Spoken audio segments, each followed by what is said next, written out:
and these articles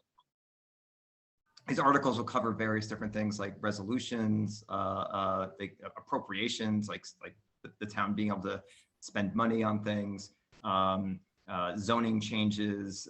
Zoning can be very technical, so it covers a lot of different areas, and yeah, and so it's not going to be a quick town meeting this year for sure, but I'll do my best to make sure that we stay on track, that we keep things within scope, and that we have a full kind of deliberation on all these important issues. And that's about it. Great. Okay, I'm going to go back to my slides.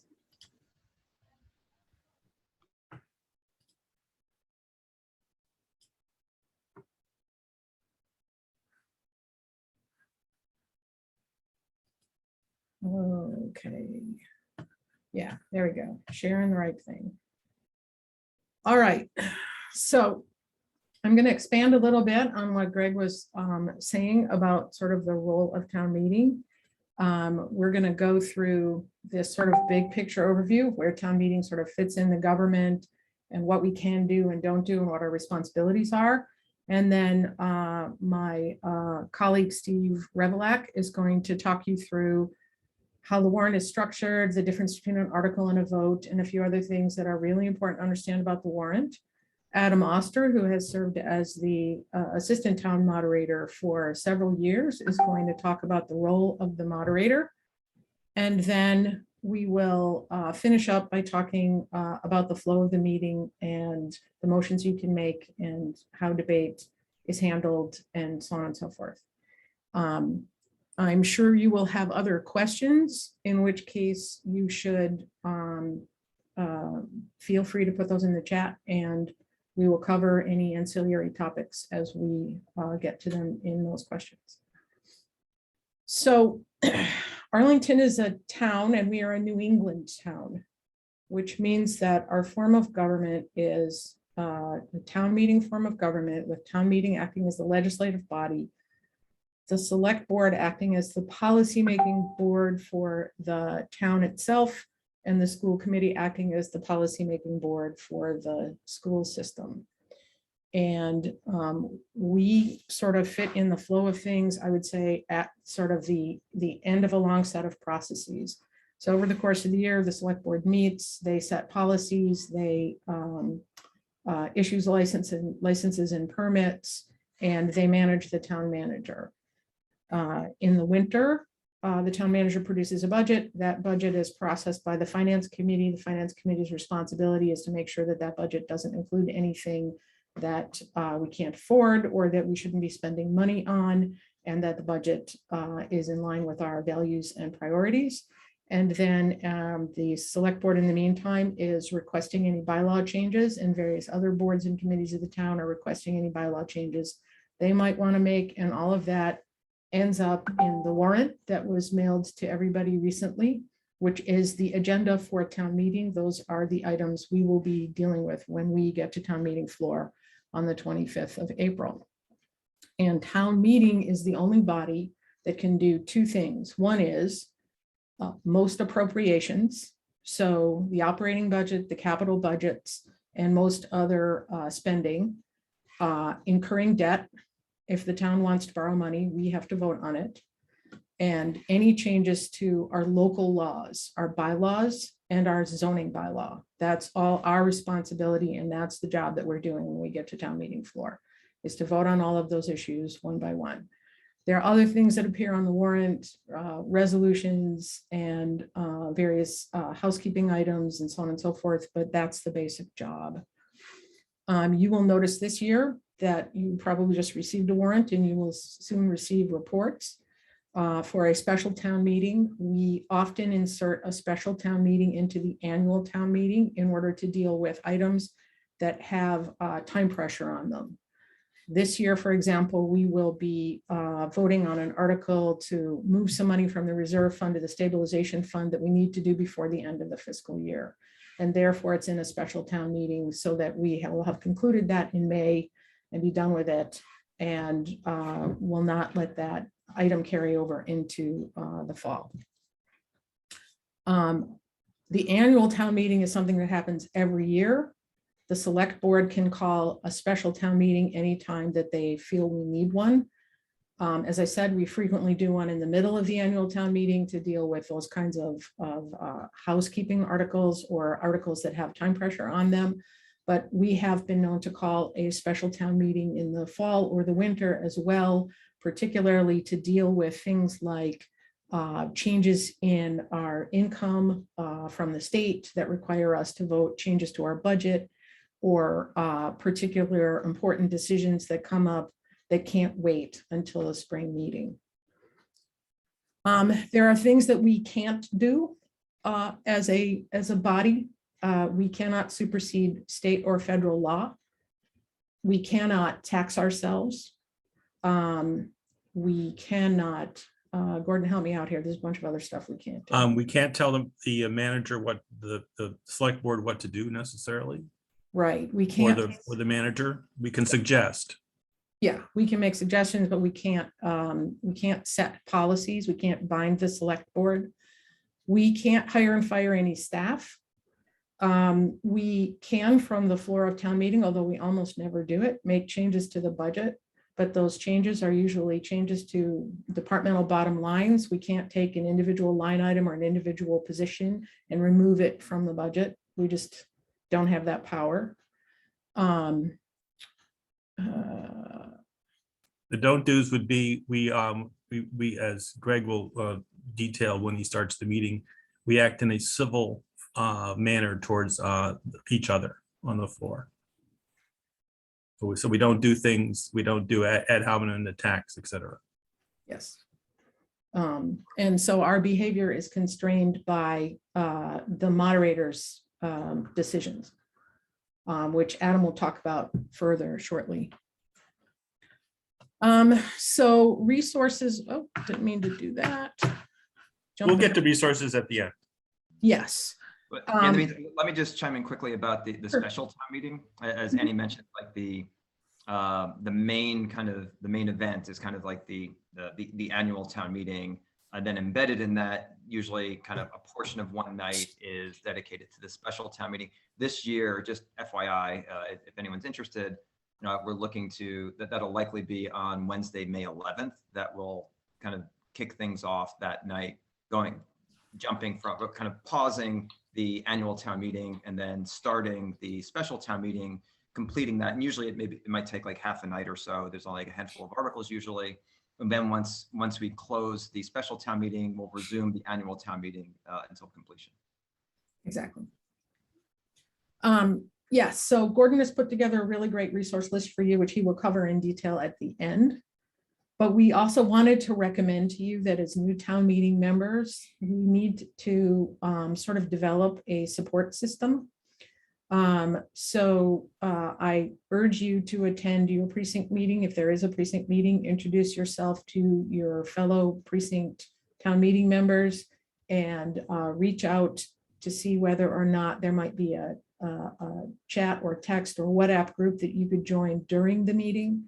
If you have friends who are already town meeting members and have been for a while, I would talk to them about whether or not they do any online chat during town meetings so that they can be discussing amongst themselves as the process goes along. And if you don't have any friends who are on town meeting and aren't otherwise sort of connected to someone who's a veteran, we're happy to connect you. Susan Stamps is going to send an email out to everybody to ask them whether or not they'd like a town meeting buddy and sort of make those relationships. Annie? Yes, ma'am. Actually, specifically what I'm going to do is send emails out to people we've identified in each of the precincts who we think may be willing to be volunteer buddies for folks in the precinct who want a buddy. And once we get those people, then those people are going to turn around and email all you folks to see if anyone would like a buddy. So that's kind of the way it's going to work. And hopefully we'll be able to get you all hooked up. And if not, always feel free to call one of us. Yes, we'll give you our own phone number. We do not want you to be left alone. It's tough being virtual, especially if you're new. Yeah. So, yeah. Yeah, one of the advantages that all of us who are veterans and have been doing this for a while have is that we've actually sat on town meeting floor physically with other people. And when you do that, you have seatmates you can turn to and say, what is going on? And believe me, even for a veteran, there are times when you want to turn to the person next to you and say, do you understand the order in which we're going to vote on these issues? Or, whoa, what did that person just say? Did I miss something? So on and so forth. And we don't have that advantage when we are virtual. And many of us try to make up for that by being in a WhatsApp group or a text group or a Facebook group that allows us to talk to some of our buddies on town meeting and sort of, share our thinking about the debate, the article that's in front of us, things that are going on.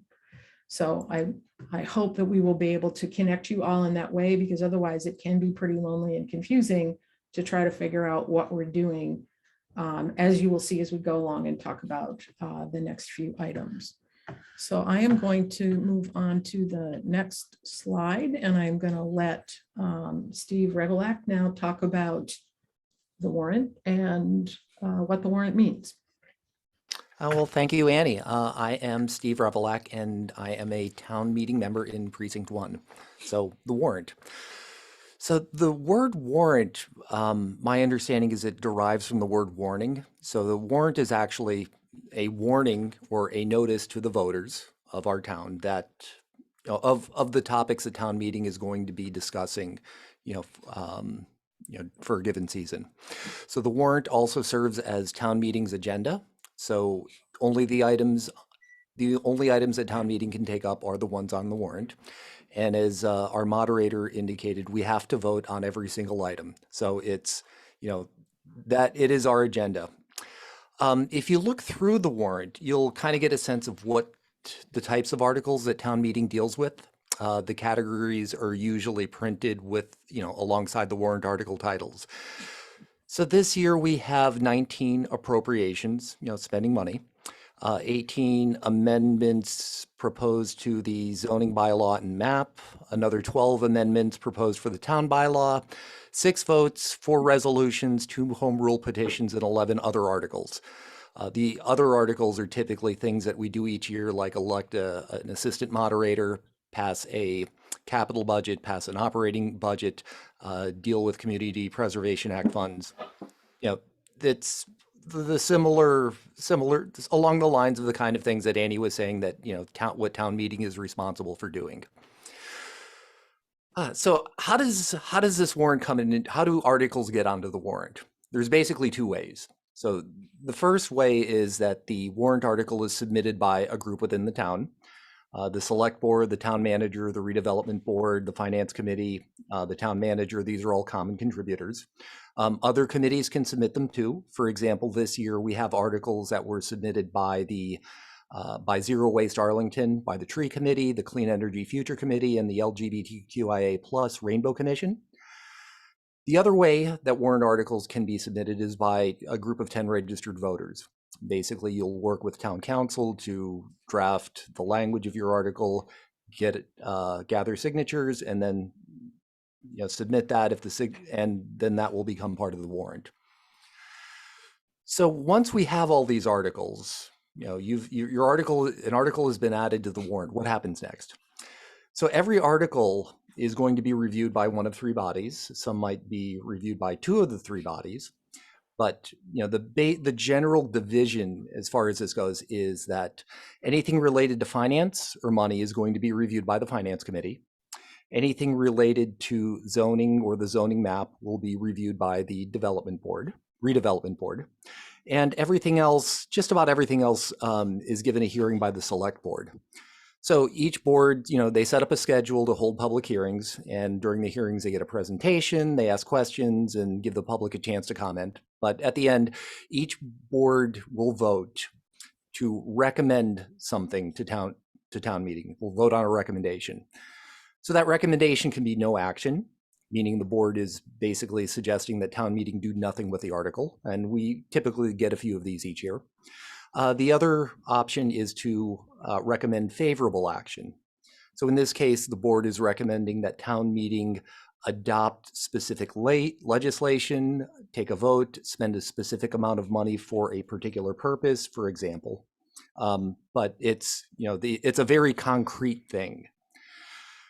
So each of these bodies, the Select Board, Redevelopment Board, Finance Committee, Capital Planning Committee, they produce reports containing their recommendations and votes, as well as what's, the specific language that they're proposing that town meeting adopt. So this is what's called the main motion. So if there's only one thing that you come away with tonight, I'd like it to be an understanding of the difference between what's in the warrant and what's in the main motion. And Annie, if you could bring up, Article 53. So the warrant article is an agenda item. It sets a scope for what town meeting can discuss and do. Now the main motion, the things that are in these reports, this is what town meeting actually votes on. So to use Article 53 as an example, it starts off, to see if the town will vote to appropriate a sum of money for the purpose of financing the construction or reconstruction of sewers and sewerage facilities. So this article is about maintaining our sewer system. There's another one for the water system, but it gives a basic idea of what we're going to be talking about. Now, the warrant article is missing one important piece of information, a dollar amount. So you don't see the dollar amount in the non-bolded text. That's, the warrant article, basically the paragraph above, inserted at the request of the town manager and the director of public works. Now, if you look under the voted, the word voted, so this is the main motion, and the recommended action is that the sum of $800,000 be appropriated for financing the construction or reconstruction of waters and sewers. And it goes on into more detail about where the money is coming from. So basically, this is actually an article that appears every year. The MWRA has a program that basically allows us to get interest-free loans to do water and sewer maintenance. But we take advantage of that, and so town meeting gets to vote on it every year. So see if I can interject. At the bottom is the comment that follows yes. the article. Mm-hmm. And that's an important thing, because that gives you, especially if it's a no action vote or something, it gives you the reporting body's interpretation and explanation for their actions. Mm-hmm.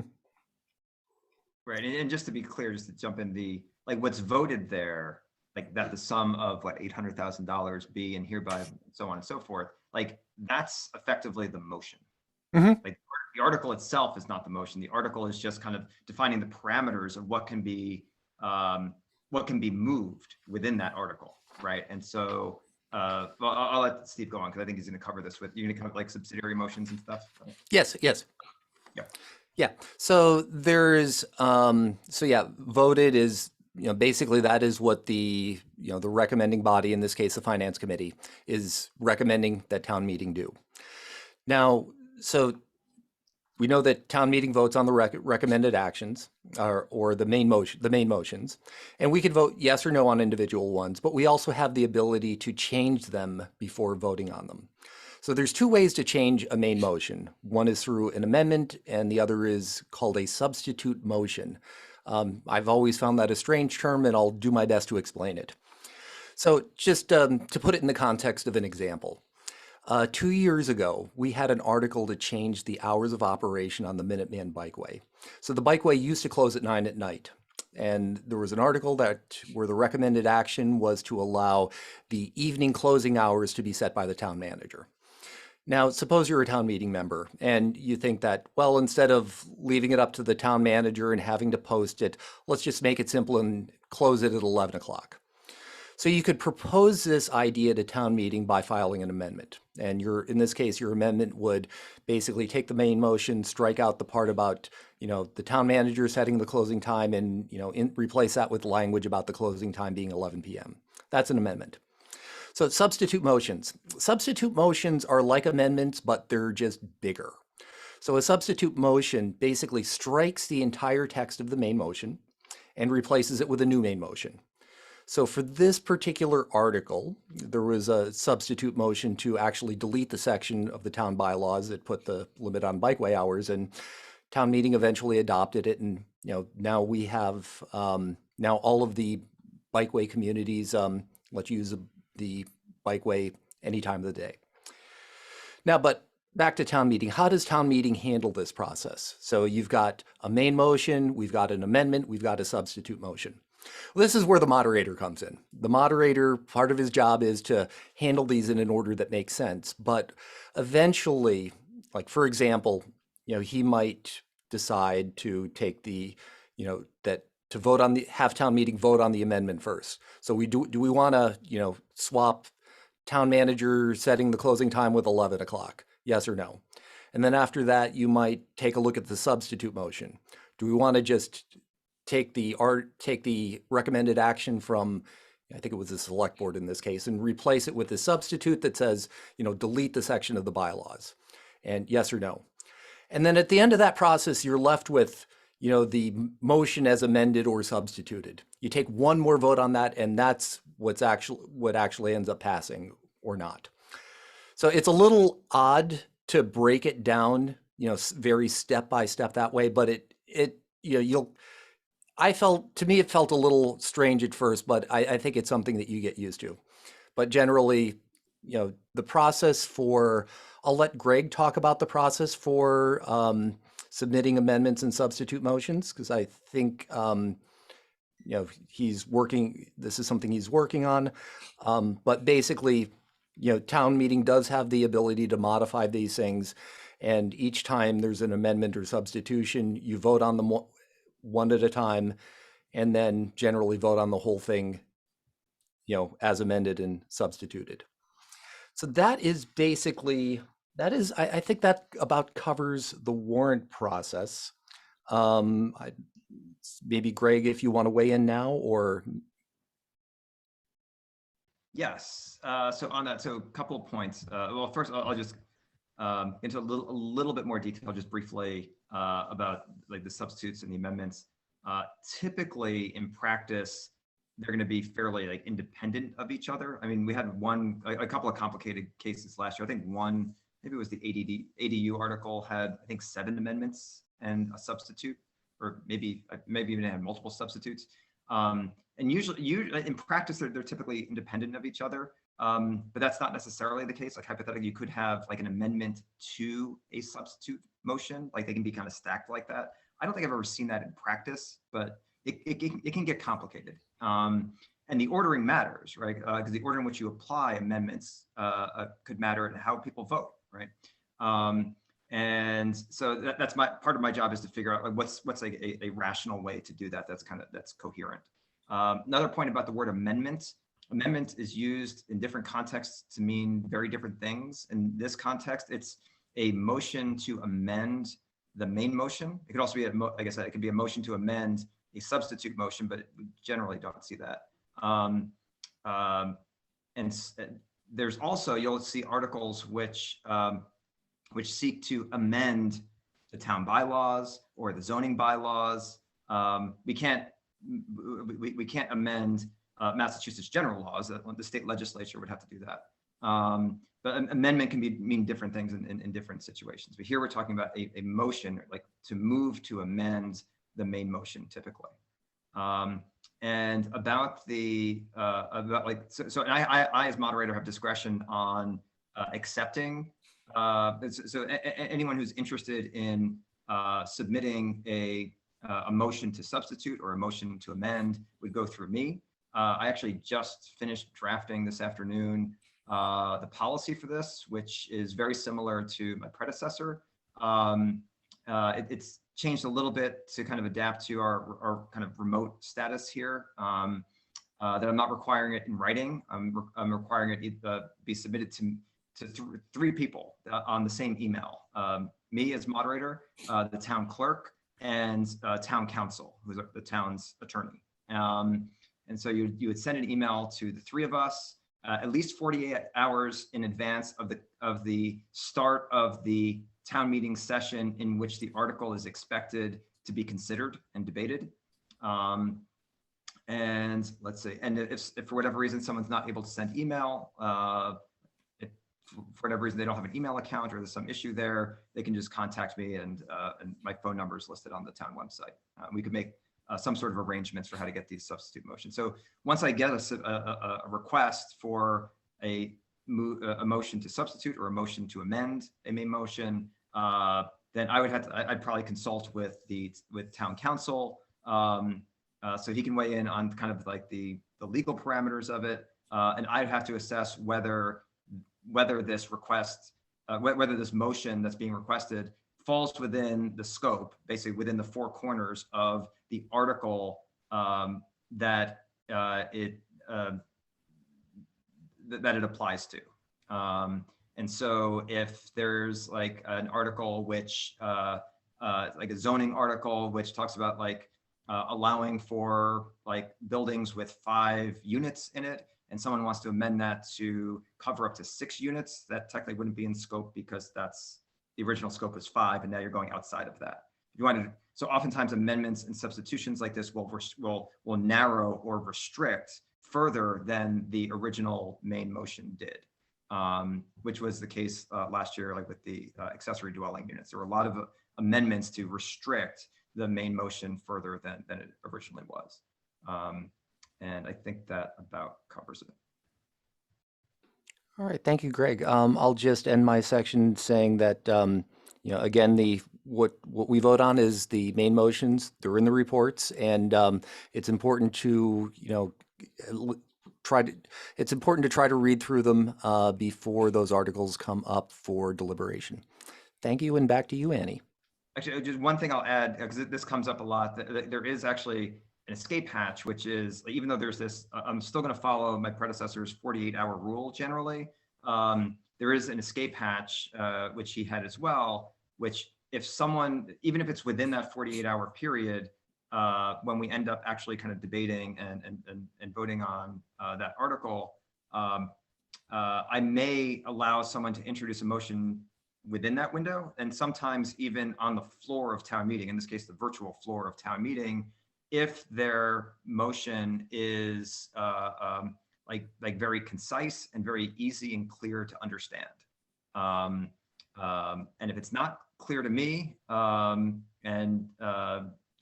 will reject it. It might be clear to other folks, but if it's not clear to me, then I just have to go on my judgment on that.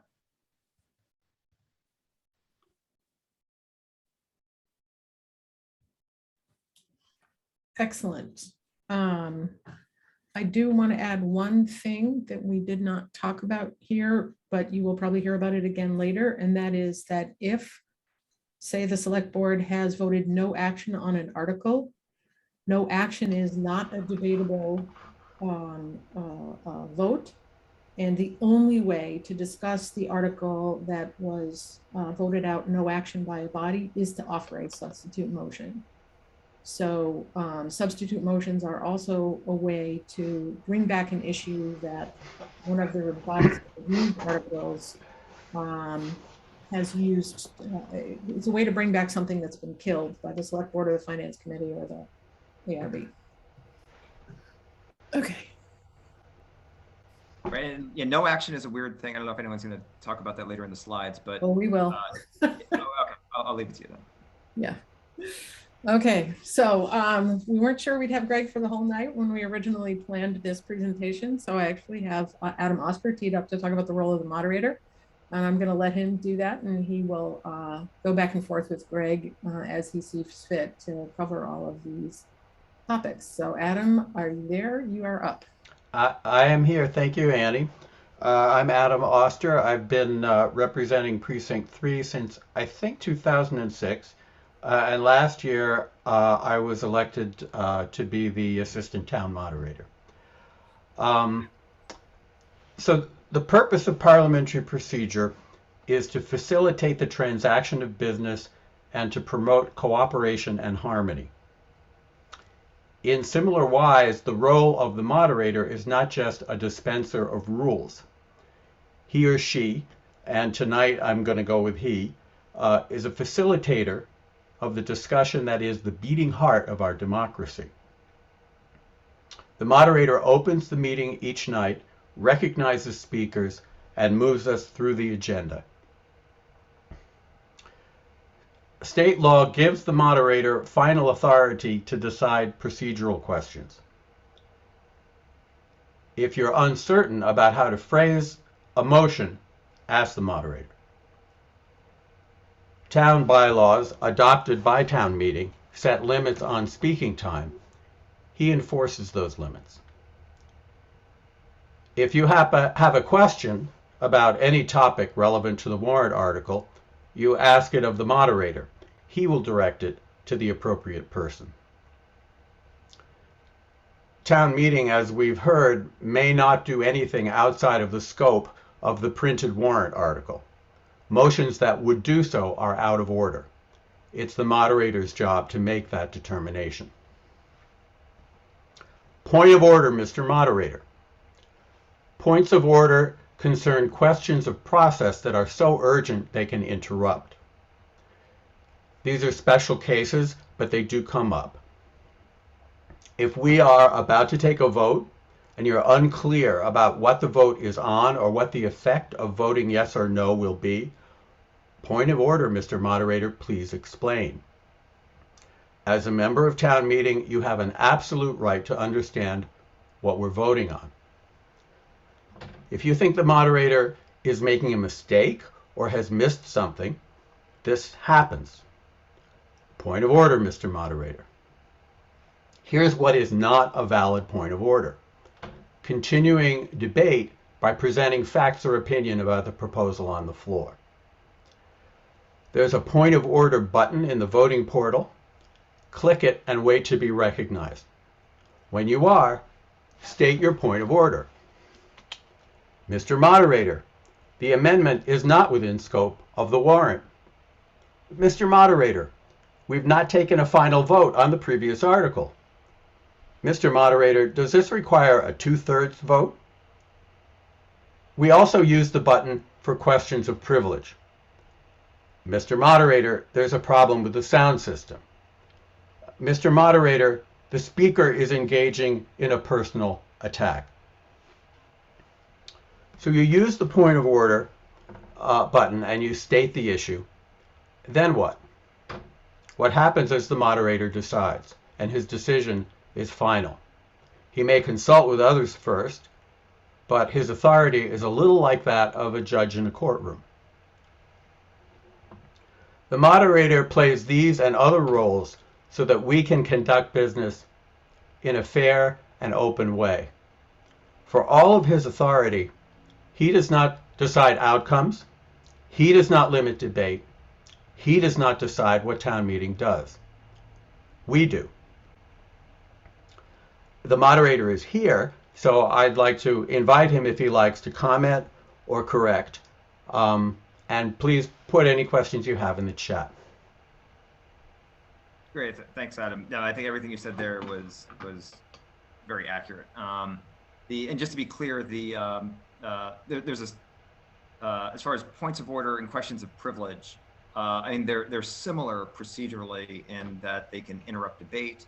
They don't have to be seconded. Like the shape of the mechanics of them are very similar. The user interface in the virtual town meeting portal only has a point of order button, right? Like there's no question of privilege button, but you would just use the point of order button, and I mean it'll be clear based on the context of. I mean, like when you're brought on, when your audio is kind of unmuted and you're allowed to speak at the meeting, well, that'll be a later training session how that whole virtual town meeting portal works.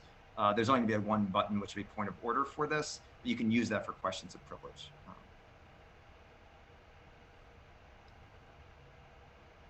So I don't think I have anything. I think you covered it really well, Adam. Thank you. Thanks, Greg. Annie, I'm done.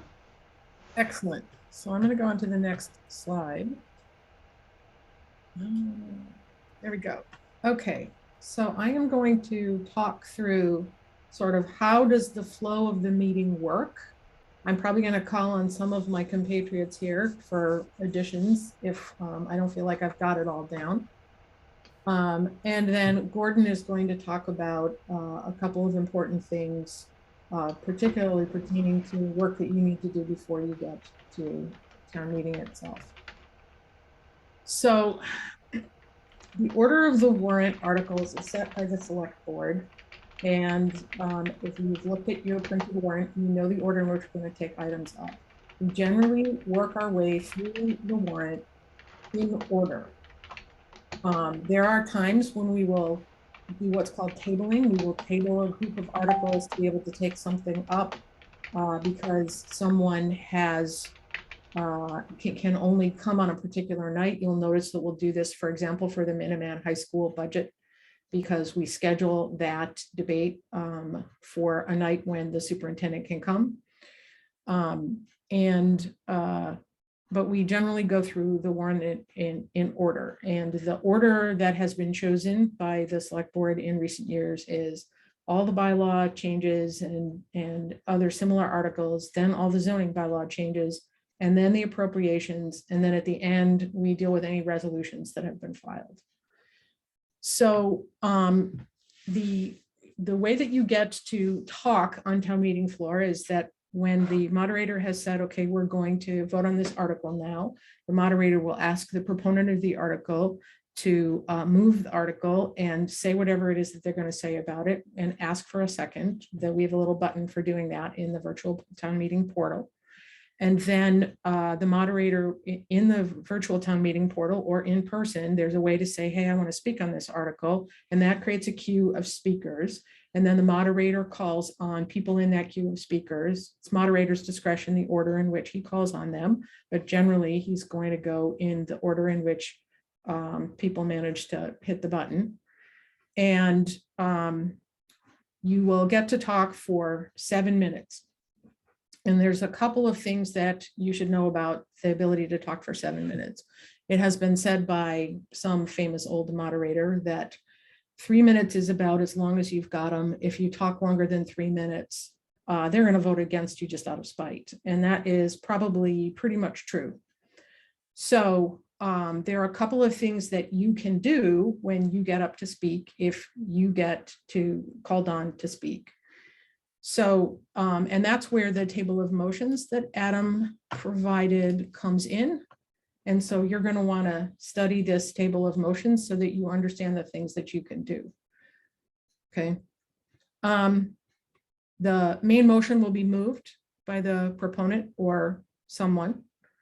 And you can move an amendment when you get up to speak. If you have offered an amendment, whether you've offered it within the time, or if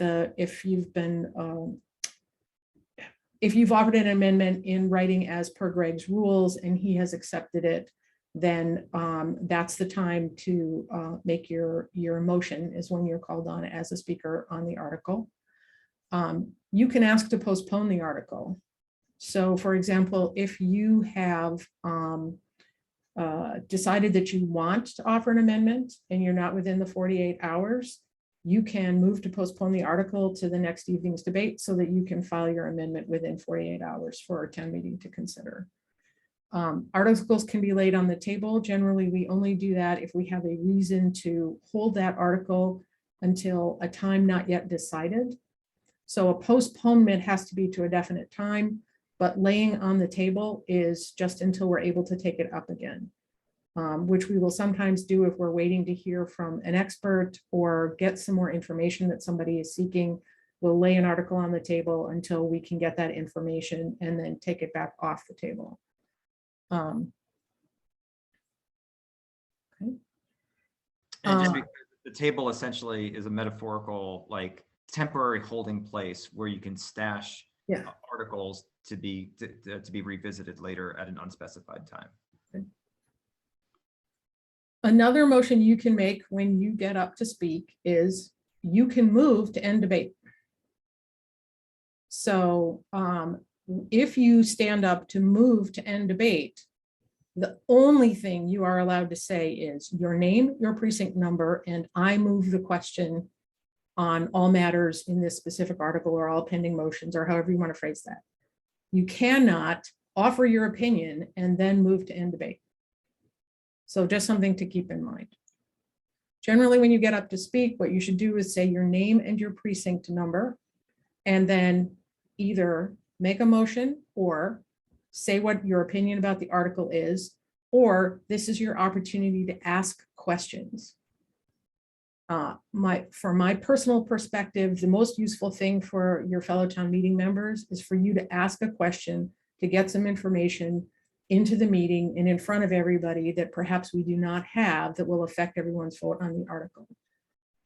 So you have 7 minutes. Generally, you're not going to use that 7 minutes, but you should know that if you ask a question, so for example, if you ask a question of a department head, the time they spend answering the question comes out of your 7 minutes. So that 7 minutes is both for your questions and for the answers to your questions.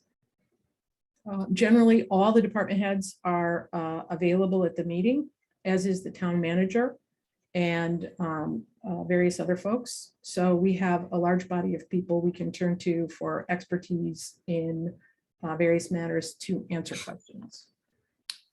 I would interject, Danny, just one thing. If one wants to move the motion or the matters before us, and all matters before us, when you get up to speak, that's the only thing you can do. If you ask a question, you can't move the motion. Someone else has to do it. What I will allow is if someone, especially new members, or if they ask the question, how do I end debate? I would accept that. That I think we wouldn't take as intention to further the debate. Right. Okay. So the debate goes on as long as there are people asking questions, unless someone moves to terminate debate.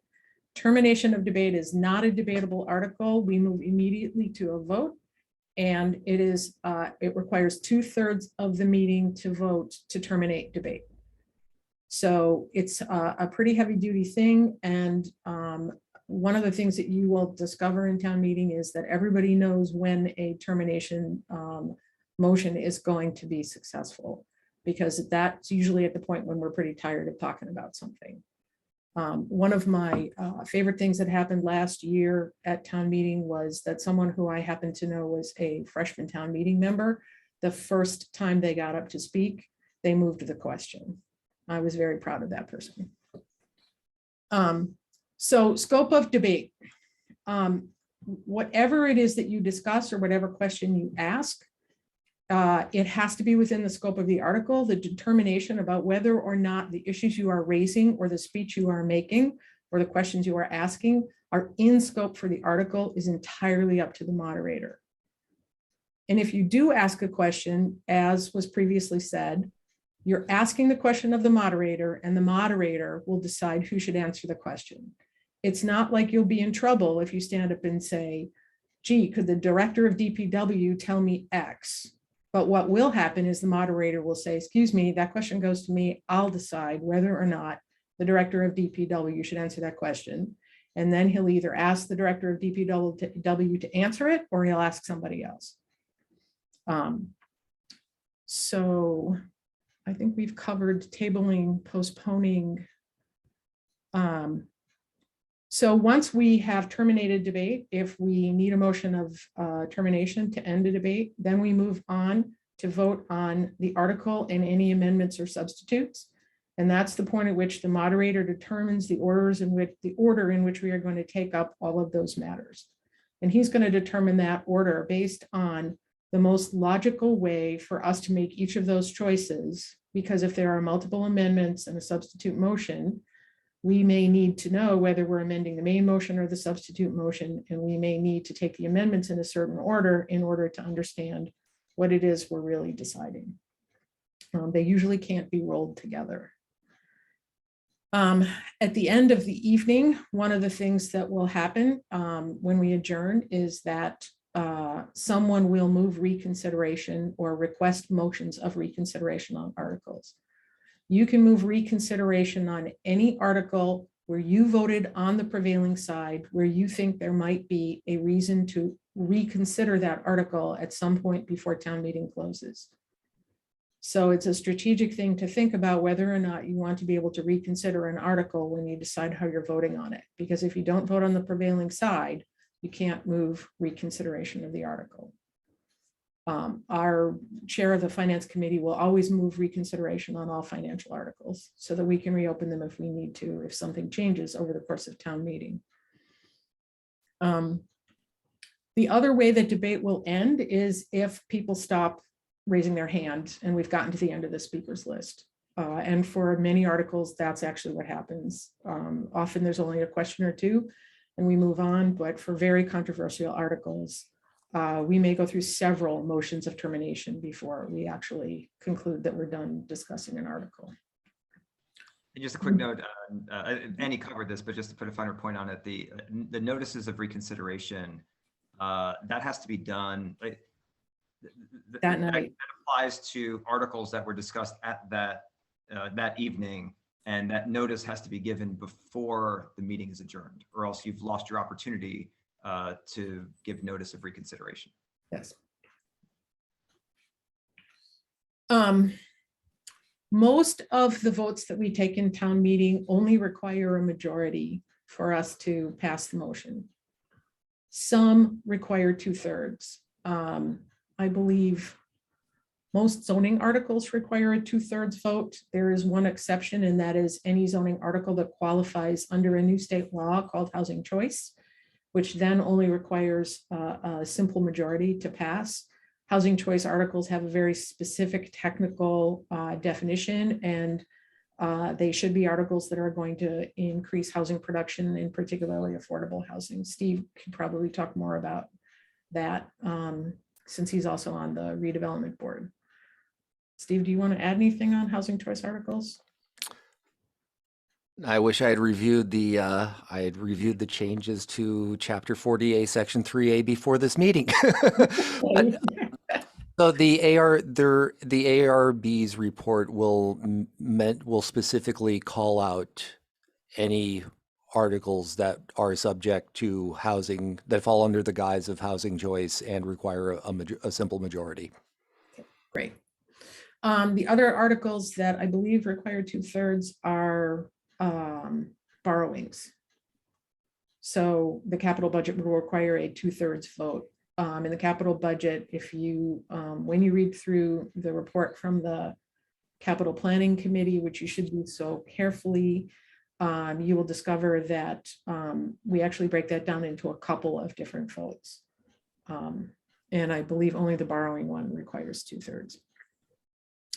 Once town meeting is concluded, we've got to the end of the warrant, we've voted on all of these articles. Many of these articles have to then be filed with the Attorney General's office, and some of them, home rule petitions in particular, have to be filed with the state legislature, because home rule petitions are a request from us to the state legislature to give us an exception to a state law.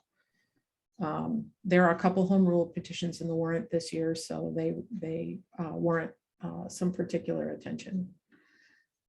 So that's what happens after town meeting is over. One of the reasons that we hold town meeting when we do hold it is because we have to have passed a balanced budget for the town by June 15th, without fail. Let me think if there's anything else here I wanted to cover. Yes, let's talk again about votes of no action. So if an article is moved no action by one of the boards, say the select board, then what will come up before us is the ability to take a no action vote on that article. So what you are asking to, what you will be asked to do is to endorse that no action recommended vote, which means that in order to vote no action, you vote yes. It's probably one of the hardest things for town meeting members to get used to, is that sometimes you're voting yes to vote no. If you vote no on a no action vote, and if a no action vote fails, it's utterly meaningless because there is no other motion before us and we can't do anything else. It just means that article hasn't been disposed of and we've got to re-vote it for no action again. Only through a substitute motion can you change a no action vote to some form of action. Geez, Annie, is there some sort of way that we can efficiently get rid of all those no action votes quickly? Yes, Gordon's going to cover that. There's a way we can get rid of all. I think I'm up. Yes. 1 second. I just want to point something out to folks. So now you're wondering, when are you going to get a chance to see all of the recommended motions so you can begin to think about how you're going to vote on those things. And I am pleased to tell you that the draft reports from both the Select Board, the Finance Committee, and the ARB are in the works, and you will receive them along with a packet of other materials in the mail or dropped off at your house by another town meeting member sometime before town meeting starts. There will also be an annotated, and I think I have an example of this. Where did I stick it? There'll be an annotated online warrant like this, and for every article on this warrant, there will be a click through to a page that has the text of the article, the recommended vote, and any additional materials that relate to that article. And these additional materials get updated as material is submitted. So if proponents submit an FAQ, or if substitute motions or amendments are offered on a particular article, they all show up on the amended warrant. They also will get emailed to you. So you will have all those materials in advance of when you need them. But I strongly recommend, because Gordon is about to talk you through how the consent agenda works and how budget holds work and our other resources, I strongly recommend that you start reading your reports as soon as you get them, because on the first night, you will be asked to vote on a slew of articles at once on the consent agenda. So Gordon, over to you. Do you want to share screen? No, you can drive. You have the consent agenda. Let me get started first, okay? Yeah, let me just interject quickly, because this was asked in the chat, but I know we're going to come back to all the other questions, but I have been in contact with the town clerk who's assembling the annotated warrant, and that should be out sometime next week. Great. And the annotated warrant is because it put together the original article, the vote, any motions, substitutes that have been filed with the moderator and approved by the moderator. Also, sometimes the proponents or the opponents will post a video that will be seen during town meeting that emulates what they would have done if we'd been there on the floor. Yes. So you can look at all those materials ahead of time and have an idea where we're going. Yeah, I guess like the reports themselves are still getting, I think the only one I saw that was posted was the ARB report. I don't know. I've seen a bunch, like all the draft reports, but some of them. I just checked, the select board's up, but Yeah, not that's the what I FinCom yet. That just went up, yeah. Yeah, And so I've they're still rolling in, which is why like the annotated warrant can't really be finalized until all that's done. Yeah. Yeah. So most of that will be delivered sometime middle of next week, something along those lines. Can I just say a quick word before Gordon starts, please? Yep. There are several precinct meetings scheduled to discuss the warrant articles. Mhm. I urge everybody here to try to go to as many as you can. You don't have to just stick with the one for your precinct. The town has sent out some emails about the precinct meetings, and you can find the schedule of precinct meetings on the town website. Just to start feeling comfortable with the town meeting lingo and the concepts and some of the articles. Yeah, I think you'll find it very helpful to have as much exposure as you can before it actually starts. That was all I wanted to say. Yeah, I think we have, yes. Yeah, so you can find the schedule of precinct meetings here, and the add to your calendar will open up the meeting link and get you to the Zoom. Andy, can you just add that link to the chat so folks can click on it? Thanks.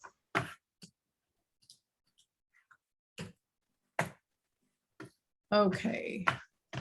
So Gordon back here, and then I believe I have the annotated warrant from last year if you want to look at it. The annotated consent agenda. Yeah, the consent agenda, I'm sorry. If you could expand, blow that up a little bit, Annie, that would be great, so people can see it better. So I'm Gordon Jameson. I'm a precinct member, a town meeting member from precinct 12. I was just reelected to my 7th term, so I've been at this for a while. I am also recently had the honor of being elected to the Board of Assessors. So the first thing I would like to point out, remind people of that hasn't been raised yet, is when you are recognized by the moderator, it's important that you say your name and precinct. So if I was on the floor, Mr. Christiana would say Mr. Jameson, and I would rise and go to the front of the floor, take the microphone of my choice, and I'd say, "Thank you, Mr. Moderator, Gordon Jameson, precinct 12." I would ask my questions or move the motion, and at the end I would say again, "Thank you, Mr. Moderator."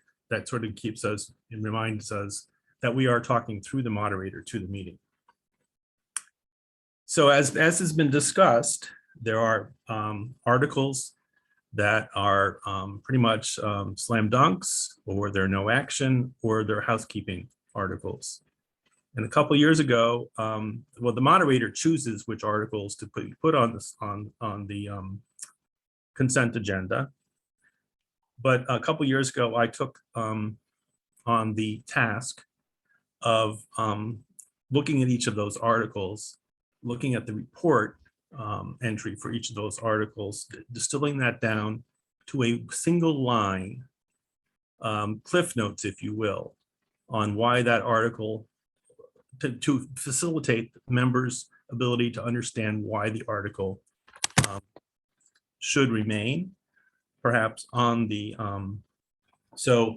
if you go up just a little bit to the top, I list the articles that will not be on the consent agenda, okay? And then I did that last year, I organized it into the select board, and these are articles that have majority vote, and I would say, so let's look at Article 10, street performances bylaw, definitions. Opponents request more time to study the issue. So the article was debated in the open process, and it wasn't ready for prime time. So select board voted 5-0 to recommend no action. That's a great consent agenda article. We don't need to talk about that and take time, especially with the virtual town meeting format, doing the votes. Establish a study committee, Article 17, the Youth and Young Adult Advisory Board, and report to town meeting this year. That was approved by the select board 5-0. Another great article that doesn't really require a lot of discussion, unless maybe you want to change the composition of that board. So if we could go down a little bit, Annie. Then there's the redevelopment board. This is the zoning bylaws. Not the select board takes care of reviewing town bylaws. The redevelopment board takes, the ARB takes care of articles relevant to the zoning bylaws. So there were a lot of articles last year, as there are this year, from the redevelopment board that they've reviewed. And so there'll be a lot of non-consent articles.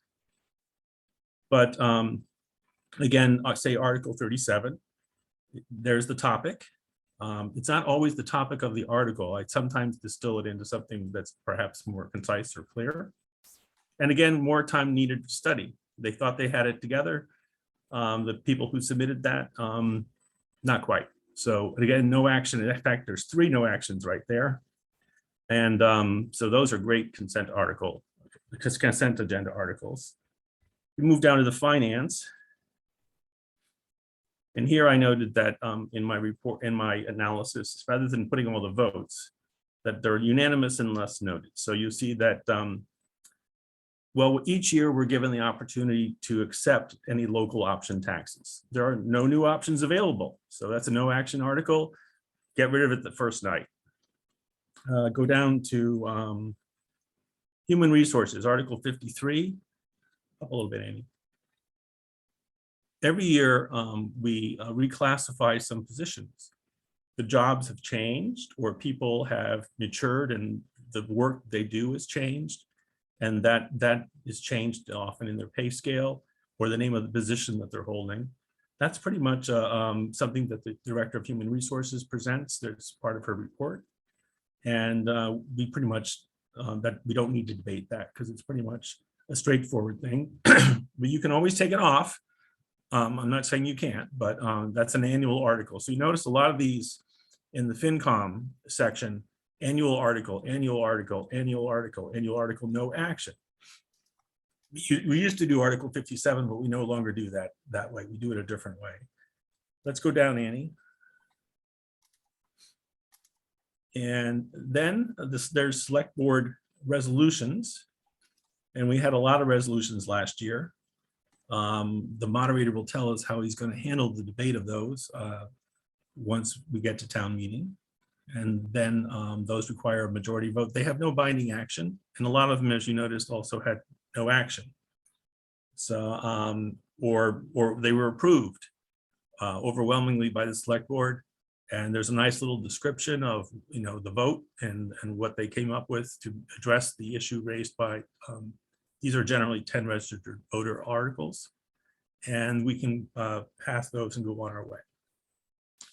And going down to the bottom. And then we had, and then there's the votes that were mentioned, excuse me, earlier, where a 2/3 vote is required, as is the case for, as Annie mentioned, for the zoning bylaws. And there's a detailed vote from the ARB.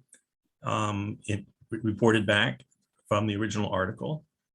And again, as Steve, I think, brought up, the water and sewer articles, which are annual articles where we get interest-free money from the MWRA, the water authority, where we get our water and where our sewage is treated, to help update our infrastructure. That means we have less extra water coming into the sewage lines, which makes the cost of running the system less.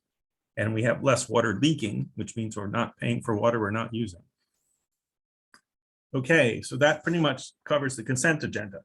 So what I would recommend is, once I produce that, based upon the moderator's selection of articles that he feels fit in that context, I will take the several hours to prepare something analogous to what you see. That was last year's consent agenda, not this year's. And that will be distributed by the moderator and posted online, if it meets his approval. So Gordon's waiting on me to produce at least a preliminary consent agenda. It's going to change, I'm sure, over the next week. Like if I have conversations with folks that, like, there's certain articles that they want to speak to, or that they're preparing substitute motions for them, say there's no action articles or no action motions that they want to substitute for, I'll remove them from my preliminary consent agenda in advance. Once we get to the meeting, the consent agenda will be fixed, but folks can, I don't know if you're gonna get into this, Gordon, but like folks can hold articles so that they're removed from the consent agenda. Yes, yeah, so in general, the way that the consent agenda is handled is the moderator will step through verbally each article. And then people have the option under whatever rules the moderator gives us this year. They may be the same as last year, where one person can take them off, or he may modify that where more than one person is required to take something from the consent agenda and put it on into the regular queue for debate, basically, as we discussed, by the numerical order of the articles. Yeah, and this year, I mean, I haven't finalized the policy on that, but where I'm kind of where I'm leaning on that at the moment is that I think I'm going to require a second, so that, like, sometimes folks might accidentally push the button, or so it allows, or you could have someone who just wants to remove, like an individual who just wants to remove a lot of stuff from the consent agenda, and that could force the entire meeting to have to vote on all those articles individually later on. And so at least requiring a second, it's still a very low bar, but would disallow just one person unilaterally from kind of obliterating the entire consent agenda. So these are some options that I'm considering.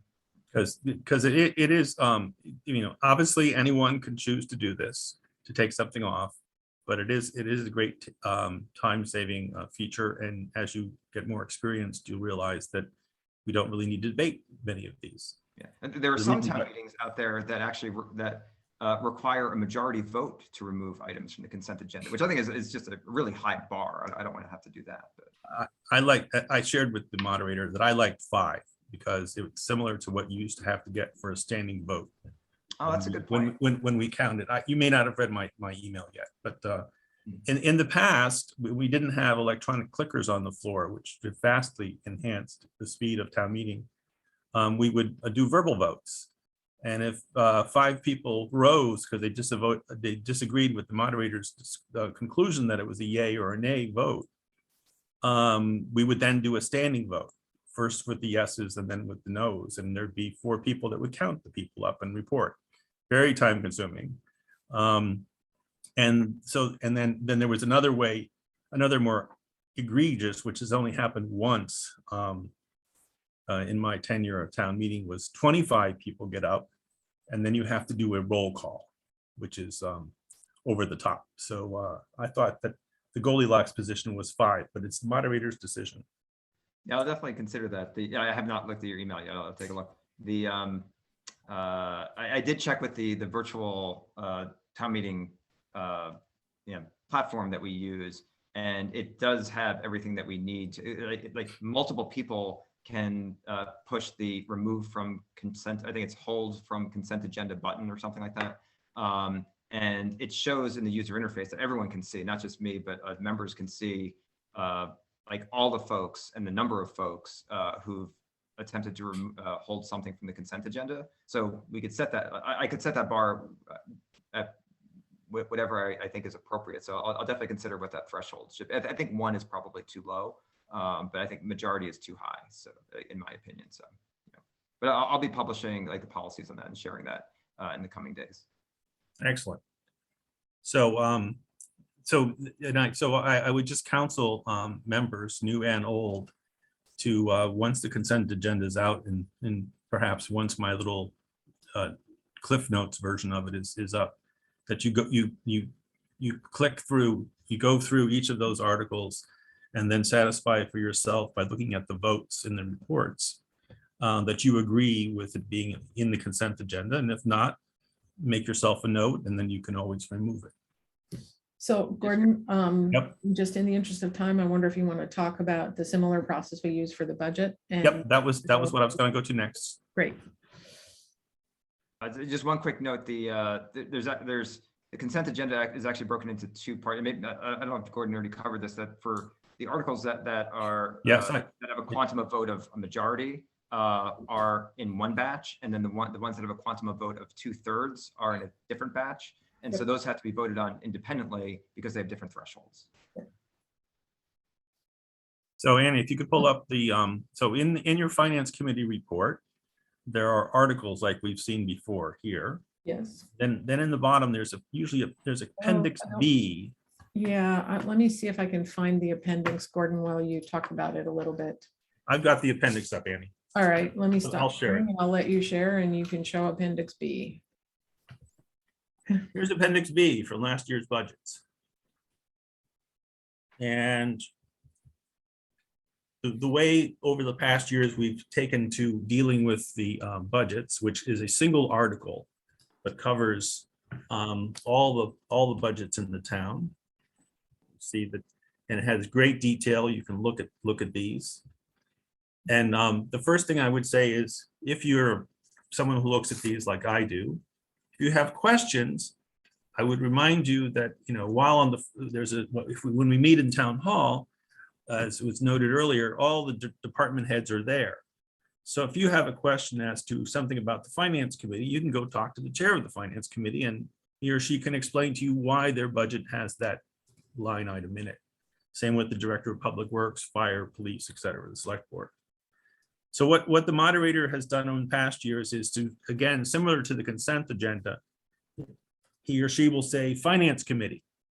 And if someone wants to debate the finance committee budget, they'll place a hold on it, which I think is the point of order button in these days. And they'll go through all 25 or go through all the budgets and all the enterprise funds. And then we'll go back to the top. Whoops, too far. And we'll step through the budgets that have been held and debate those. And then once we've done all of that, then we vote on the whole budget at once. And I think that takes care of that. And the next part, if we go back to then the next thing I wanted to show was stop that and come up with something different here. 1 second. Do you want to bring it up or do you want me to go? I got it. All This right. one. And then there's a collection of resources, some of which have been shared with you already on this resource page that I put together when we were planning this meeting. So I think in the email from Greg, from the moderator, gave you the primer that the Fiscal Resource Task Group has put together. We're very proud of that. I'm the co-chair. It gives you a nice display, the understanding of town meeting and also the preparation of the budget. Worth a read.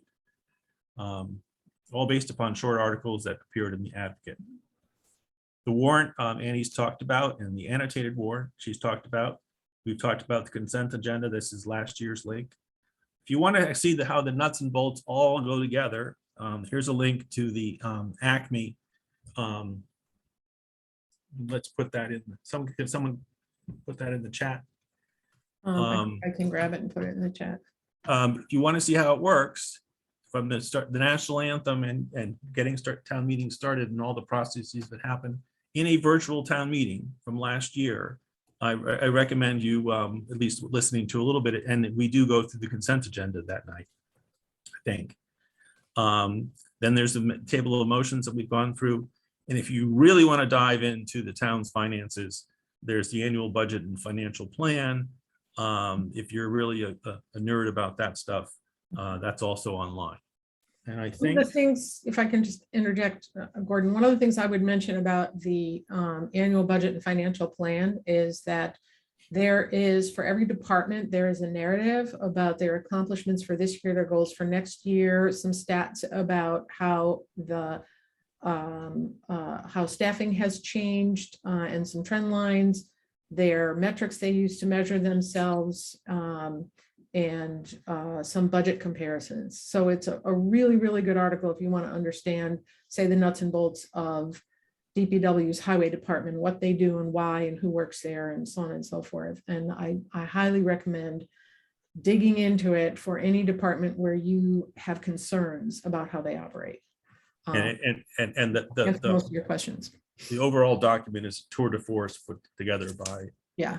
Deputy Town Manager for Finance and Julie, I forget Julie Wayman. Julie Wayman. It just I went through it and made my comments as I do every year. Just a tour de force if you're into that. Okay. So the video will give you an idea of the flow of town meeting, especially in the virtual mode. And then, of course, we all highly recommend that you sit in on or watch the video from one of the virtual town meeting prep sessions that will be held next week. And then also there's a sort of a dress rehearsal on Sunday night. That's all I have, Annie. Great. I would just give a plug that, like, if you like I do, like, wash dishes at night and you're looking for something to do other than listening to podcasts or the news, like I usually would have done, I've actually rewatched the entirety of last year's town meeting and it's actually really educational. Like, obviously in my case, like looking at it through the lens of Moderator, but which is a very different perspective than kind of observing an experience as a member, but it's a really useful experience to get a sense of the flow of the meeting and kind of just how the process mechanisms work. It would be really helpful, I think. And we'll get that list out to you somehow, the resources, get it posted or something. Yeah, Right. ACMI has a YouTube playlist of town meeting recordings. So now I think we're on to questions. Yes, we are. So I'm just scrolling the chat to see if there's any questions that are unanswered. But I think mostly they have been answered.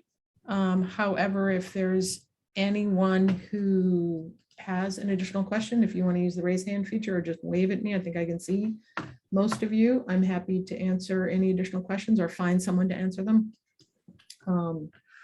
Or post to the chat and I will. Okay, Pat, you have a question.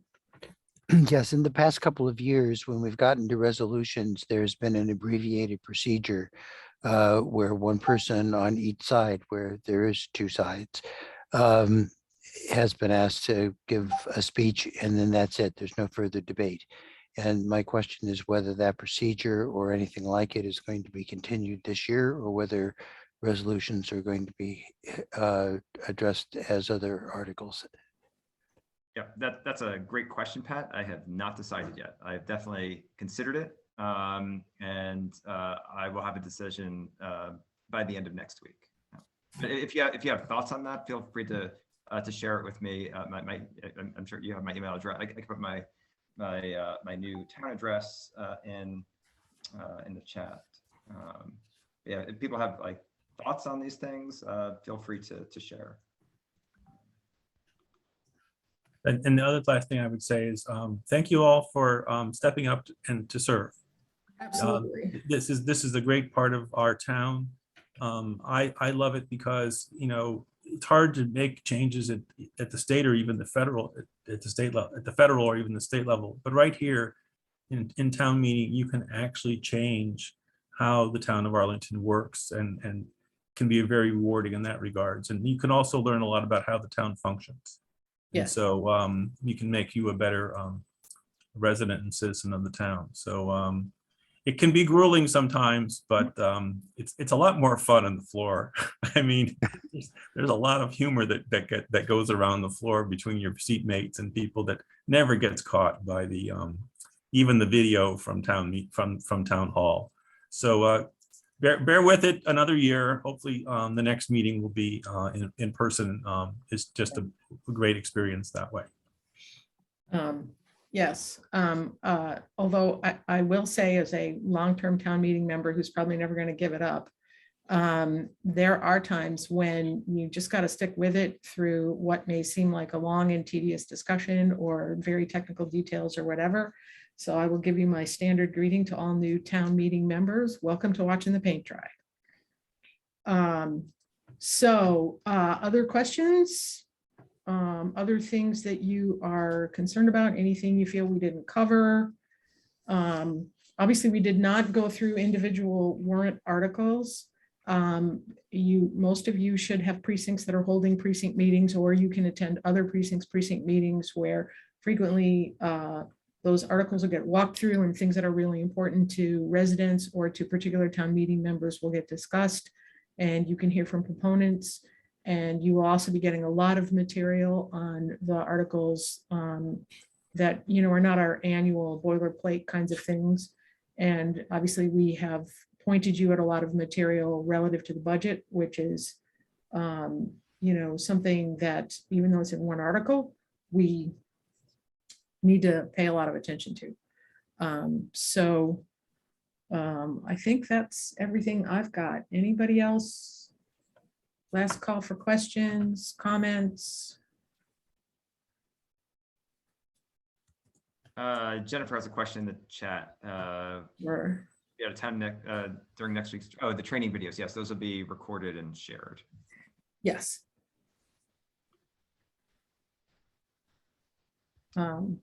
Yeah, so the training videos will be available to everybody for the portal, as well as this one.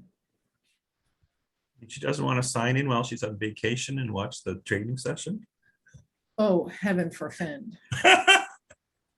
Okay. All right, I think, folks, that we are then concluded for the evening. I'm glad that we were able to wrap up by 8:30. I know that was a lot of talking at you. You all bore with it very well, and that means you will make excellent town meeting members. And I want to thank everyone who helped organize this and put kind of material together. I did very little for this, which was fantastic because I have a ton of other things on my plate to prepare for town meeting. So I want to thank all the folks who really stepped up and made this training happen. This was really awesome. Yeah, it was. We fortunately had a deep team. Adam and Steve and Pat and Susan were helping, and Gordon and it was just great. So, and we will get the tape out to everyone as soon as we can. Great. All right. Talk to you all soon. Night, everybody. Good night. Night. Thank you. Welcome.